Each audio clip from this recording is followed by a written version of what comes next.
Hi, my name is Maddie and I'm currently on a gap year. I'm starting this series to tackle big and small goals for me to become more independent and keep myself entertained over the year. So I hope you enjoy and follow along for the ride. So one of my goals this year was to start getting back into reading because I was quite into it in 2022 in like my mini gap year. But with school and everything, I started to view it as a chore. So I thought a very clever way to get myself back into reading was to read Wicked because I wanted to watch the movie, but if I force myself to read the book beforehand, I have to finish it within like a month because that's when like the movie is going to be leaving the cinemas. My problem with books is like finding the motivation to carry on reading it. At least this gives me like a time limit. Honestly, I battled through this book and then I checked my cinema's like website and found out I had 6 days to finish reading it. So the last 2 days was like the most I'd ever read. I'm such a podcast person and I eventually found out that the audiobook is on Spotify. So for the last day I listened to that. Literally like 150 pages I listened to. But I can officially say I finished a book and it's actually put me on a kick. I like want to read more, which is surprising because, controversial opinion, this book was so bad. Guys, I haven't seen Wicked the musical and obviously I'm waiting to see the movie, but it looks so much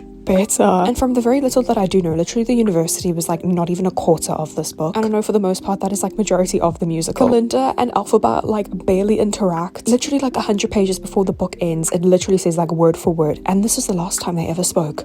I think because this was the first ever fantasy book I read as an adult, it was also quite hard to get through because I just can't like imagine what like Munchkinville and Gilkenese land, and do you know what I mean? Like, whereas if you say like from New York to Toronto, I can be like, okay, I can understand, like I can visualize that. So maybe it was just a me thing, but I also looked online and the reviews online on the website that I use, this one is my person. So yeah, I've officially booked watching the movie, which I'm very excited for. Come back for part 2 to see my opinion on the movie, but I can tell you right now, it's going to be so much better than the book. Like, I'm really excited to watch it. But yeah, overall rated at 2.75 stars out of 5. And this was my very short review on it. Like I said, the vision was there, but the execution on paper does not live up to how it is portrayed visually on the musical or the movie, in my opinion. But I guess I'll see if I'm proven wrong when I actually watch the movie.